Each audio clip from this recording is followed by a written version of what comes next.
হযরত আদম আলাইহিস সালাম থেকে শুরু করে আখিরি জামানার পয়গম্বর মুহাম্মদুর রাসূলুল্লাহ সাল্লাল্লাহু আলাইহি ওয়াসাল্লাম পর্যন্ত যত পয়গম্বরকে আল্লাহ দুনিয়ায় পাঠাইছেন, যত রাসূলকে আল্লাহ রিসালাত এবং তাওহীদের দায়িত্ব দিয়ে দুনিয়ায় পাঠাইছেন, কোন পয়গম্বর এমন যায় নাই, কোন পয়গম্বরকে যে আল্লাহ ঈমানি পরীক্ষা নেন নাই।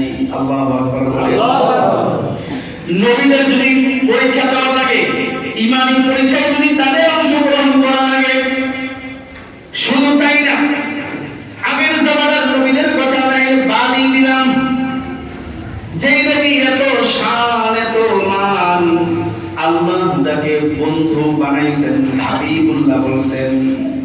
হাবিবুল্লাহ শব্দের অর্থ হইল যে আল্লাহ যার ভালোবাসায় আসমান দুনিয়া সব কিছু করতে পারেন, ওই ব্যক্তিকে বলা হয় হাবিবুল্লাহ। সুবহানাল্লাহ।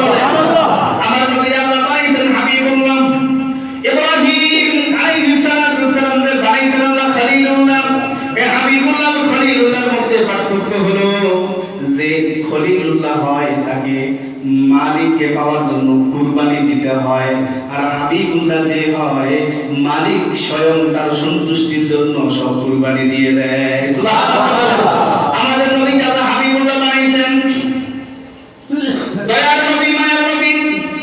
ওই মাহবুব নবীকেও পরীক্ষা দিতে হয়েছে, জেল কাটতে হয়েছে, রক্ত ঝরাইতে হয়েছে, নবীর গায়ের ভিতরে মশা মাছি পর্যন্ত বসা হারাম ছিল।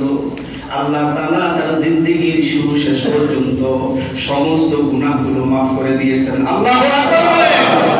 এই নবীর উপরে মরা উটের পচা ভুঁড়ি কাফেররা চাপাই দিয়েছে জমি দখল করার জন্য, ক্ষমতা পাওয়ার জন্য। কি জন্য? শুধু ঈমানি পরীক্ষার জন্য আল্লাহর নবীকে জেল কাটতে হয়েছে। আমার প্রিয় বন্ধুগণ, নবীদের সিরিয়ালের পরে সাহাবীদের শান আর উম্মতের মধ্যে সবচেয়ে বেশি হযরত আবু বকর সিদ্দিকের শান, হযরত ওমর ফারুক রাদিয়াল্লাহু তাআলা আনহুর শান কত বেশি। তাম পৃথিবীর আনেওয়ালা উম্মত সহ এখন যারা আছে, আগে যারা ছিল, কিয়ামত পর্যন্ত যত উম্মত দুনিয়ায় আসবে সব যদি এক পাল্লায় রাখা হয়, আবু বকর সিদ্দিককে যদি এক পাল্লায় রাখা হয়, আওয়াজ দিয়ে বলতে হবে কার পাল্লা বেশি ভারী হবে। আল্লাহু আকবার বলেন।